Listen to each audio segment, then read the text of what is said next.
Let's welcome in Tony Wiggins, the host of the Locked On Jaguars podcast. He joined us last year. We had a blast with Tony. Had to bring him back to help us break down this Week 2 matchup. How are you, Tony? What up? Hey, man, I'm good. How about y'all? Good. I see the barbershop logo there. Yeah. I mean, black people all over the place get their hair cut. Yeah. And guess what? Did you think I didn't think black people got haircuts? 34 years, after 34 years, they ain't getting a cut from me no more because I'm done. I retired last week, man. Hey, we were sitting there talking about like how quickly you could panic about something. Jaguars, they were a play away from going up 24-7, and the game is out of here. And now you're coming into this game against the Cleveland Browns, and it just seems the way the Browns got blown out and the way the Jaguars kind of lost that game. All of a sudden, these games, you're fighting not to go 0-2 in a very crowded AFC, division. What are your thoughts about like this game having much more pressure than you once thought it might? Yeah, man, you're right about that. I was just listening to what you were saying about Cleveland. If the Jaguars don't win this week, they're going on the road to Buffalo and Houston, back to back. So they got to get it done, man. They are really, and y'all put that picture up there when I was fresh and had my long full-man chew up. You showing me how old I got in 1 year, but that's okay. But but seriously, they really, really do have to they have to have a short memory. And I know that's coach speak or it's pretty stereotypical stuff to say that, but they do. They just like you have to forget the last play. It doesn't seem like the team forgot the Travis Etienne fumble, and then things just started to snowball on them. They have to leave last week, and then come out today. Don't get blinded by that film now, what you saw from Cleveland, and think that it's going to be sweet. This is the NFL. Teams do make adjustments. And it all comes down to teams making you do the one or two things that you don't do well. We found out just today that cornerback Tyson Campbell is going on IR with a hamstring. So now you're going into your depth. You're signing guys off practice squads. They already had some injuries back in the safety area. This is a whole new game, whole new week, a whole new set of challenges. They're good enough to overcome it, but emotionally and mentally, they got to be able to put last week behind them. Well, Tony, let me ask you that. When you watch this Browns team, obviously it wasn't a great showing from the offense, but is there anybody in particular that you worry about that is a good matchup for the Cleveland Browns offense? Yeah, Myles Garrett. And I know that's really cliche to say that, but it's the truth. Doug Peterson even mentioned it. He's as good as anybody you'll ever see. And last week in pivotal times, Anton Harrison struggled. And he's a second-year player who I thought had a chance this year to really, really stamp himself as a top 10 tackle because of the way he played as a rookie last year.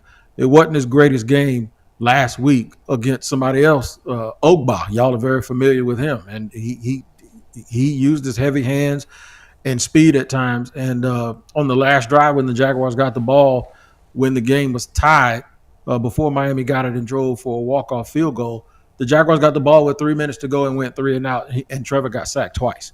That cannot happen in situational football. Therefore, the offensive line, which in my opinion is the weakest part of the Jaguars roster, they're going to have their hands full this weekend. Tony, you mentioned Trevor Lawrence there. We had former NFL quarterback Sean King on with us yesterday, and we were asking him like why, and even last year and certainly first week of this year, quarterback numbers overall are down, passing yards are down. And one of the things he pointed to was the fact that, forget Patrick Mahomes, he's earned his money, but a lot of other quarterbacks are getting paid that kind of money when they're just kind of average or maybe above average quarterbacks. You could argue that in Trevor Lawrence's case, and maybe those guys are getting fat and happy when they get paid. I don't know. Unfair to say that about Trevor Lawrence after one game, but when you think about Trevor Lawrence, obviously, what are you going to do? There's no better option than Trevor Lawrence, but he feels like a quarterback to me that hasn't proven he deserves that kind of money that he got.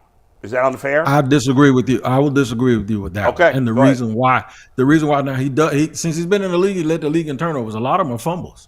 And last year, I think we led the league in drop passes. This past week against Miami, they were dropping them again. And I'm not making total excuses for him because guys that are that good with all of that height, they generally play to a level that at some point you stop questioning whether or not they're going to live up to it. If Right. you watch the game, though, Trevor Lawrence made 2 or 3 throws in that game. I bet you ain't 7 guys in this league can make. And All right. in doing that, they were up 17-3 at halftime and got the ball to come out in the second half. A second half in which he attempted 7 passes. 2 of those were drops, and he dropped back a few more times, but he got sacked. There were penalties that didn't count. And what was happening is the Jaguars were actually gashing Miami in the run game. And I think what Doug Peterson figured was what I thought. You can outplay them all game, and they can beat you with 3 big plays, and that's exactly what ended up happening. So let's limit possessions. Let's continue to run the football. They had 21 passes and 26 runs. On the drive, when Travis Etienne fumbled, they went 96 yards, and he was wide open to run in for a 13-yard touchdown right up the middle, and Javon Holland poked the ball out from behind him. They already had a 96-yard drive earlier in the game when Tank Bigsby was carving the Dolphins defense up. So what they did was just, hey, man, there's only one way they can win. If we turn the ball over and we give up big plays, let's just keep the possessions going, limit their possessions, keep the explosive offense on the sideline. That turnover changed everything. Instead of it being 24-7, it was 17-14. Then the Jaguars fumbled the kickoff and got it back.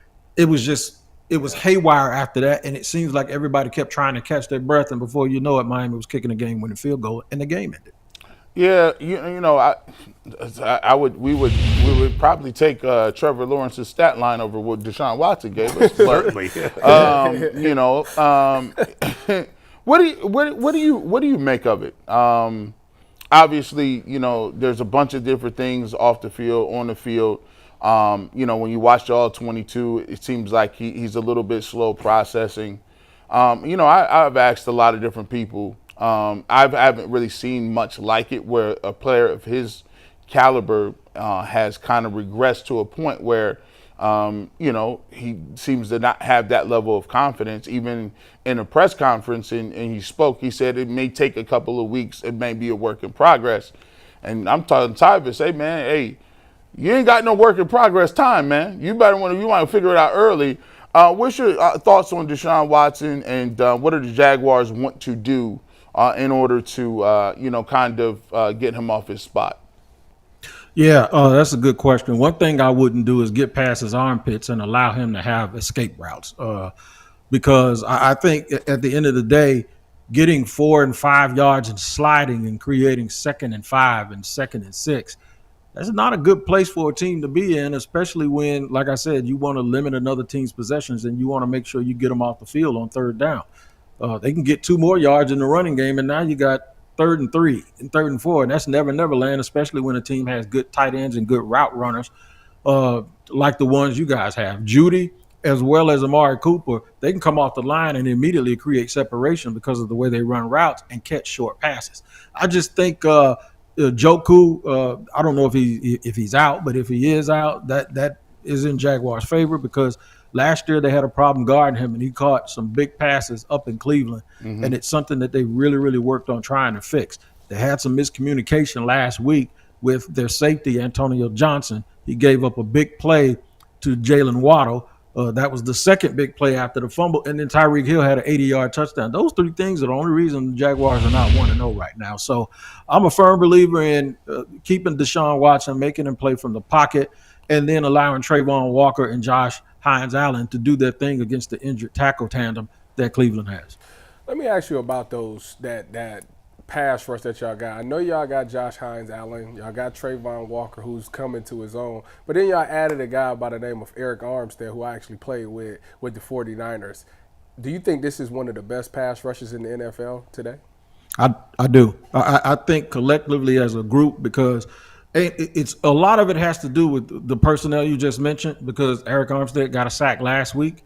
The only one that didn't get a sack was Josh Hines-Allen, but he did get some pressure. But he was also going up against a healthy Eric Armstead, who, when healthy, is about as good a top 10 tackle as this league has seen for his entire career when he's healthy. So I do believe that what you'll see is the rotation system. Sometimes they get caught without those guys on the field. Eric Armstead has played the 3 technique, and then when one of the guys comes out, he slides out probably to the 4-eye. That's the playing over the right tackle, and then the other guy is on the other side, maybe in a 9-wide situation. So they have a lot of mix and a lot of match. The thing about it is they're all long.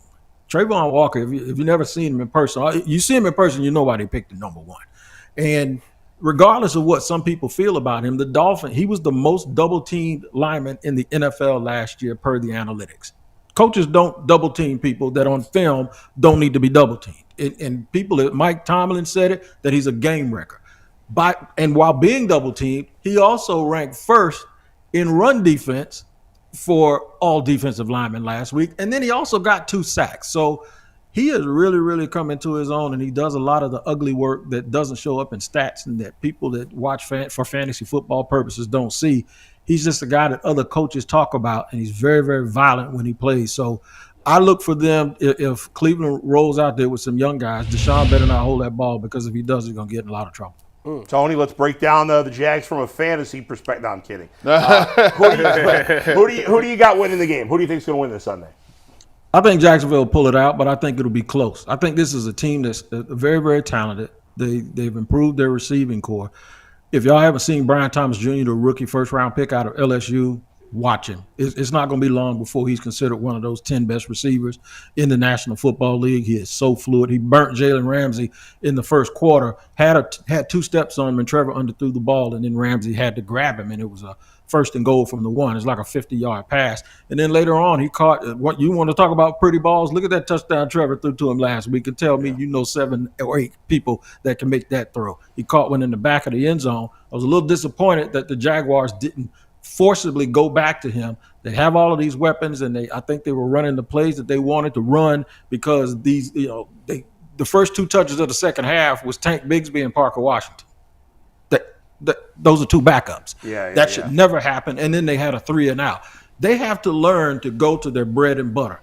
They have to understand that even though they want to rotate people on offense and on defense, you have starters and first-round picks and guys making $20 and $30 million for a reason. And those need to be the people that are touching the ball that you depend on when the game is on the line. Great point. You mentioned Tyson Campbell being out, Tony. Outside of Campbell, Antonio Johnson, Ronald Darby, a bunch of guys who I guess have been around but not necessarily staple names in the secondary. The Browns' passing offense in week 1, totally understand, mediocre at best, but how did the Jaguars... Mediocre? At best, I said. You shouldn't even... I'm saying at best, if you're trying to find... My point is... Man, I ain't come on here for breaking up no fights between no guys in Cleveland. Now, y'all fight when I'm gone, man. We fight all the time. Jacksonville plays a ton of man-to-man coverage. Campbell's their best man-to-man cover guy. He's now out. Do you have any concerns about the rest of the Jacksonville secondary trying to slow down whatever adjective Bull wants to use to describe the Cleveland passing attack? Sure. You always, whenever you get in your depth, you always worry about it. They elevated Trey Flowers, another veteran, that I believe Chris Richard, the defensive back coach, is a little bit familiar with. Okay, they brought in another veteran, but they have some guys in development. Monteric Brown is a nice young player. Jarian Jones, the 3rd-round pick, he had a nice play last week early in the game where they lined Tyreek Hill up in the slot. Tyreek kind of hesitated and ran a little, I guess you can call it a wheel route, even though he's a wide receiver, but he left the slot, let things clear out, and then hit the sideline. And Jarian Jones, the rookie, was with him step for step. So they have the people with Darby. They can mix it and match it a little bit. They have Darnell Savage, who they signed in free agency. When you get into your depth, you're always a little weary, because what if something happens to one of those guys, and then you have to go further into that depth. But I do believe that with the way that they're going to play, they play a lot of press man. They play a lot of off man where they bail off a little bit, and they depend on their pass rush to get there really, really quick. I expect them to do maybe some blitzes up in the A-gap. The only thing that worries me is if Deshaun Watson throws the ball to the backs and the tight ends a lot, because that was an area where they struggled last year. We haven't really seen that this year. The only thing Miami did, they were throwing to their receivers, and then when they did throw to a back, it was always a quick out, and the back would line up out in a bunch formation, and it was a little quick screen. And they killed the Jacksonville Jaguars with it, because they were doing that stuff on 3rd and 9 and were getting 11 yards on that last drive. So those are the things they really have to be careful of, not whiffing and taking bad angles when it's time to tackle. on the Tyreek Hill touchdown. Andre Cisco, the very good safety that they have, took a bad angle. He might have been able to get away with a whole bunch of people, but with Cheetah, you take a bad angle and it's meat touchdown. And that's what happened last week. Hopefully they tackle a little bit better, don't turn the ball over. And if they do that, I think because of the problems that Cleveland has, and then with that offensive line being hurt, that's the one unit on any and every football team that can make the whole unit look bad. I mean, it happens here with us.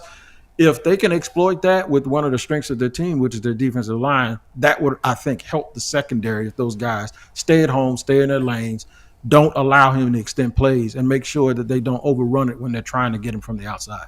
Tony, great insight. We appreciate you taking the time. We'll Appreciate it. Talk to you again soon. Appreciate y'all, man. Thanks a lot. Tony Wiggins from Jacksonville. Locked On Jags He knows that podcast. team well. Hey,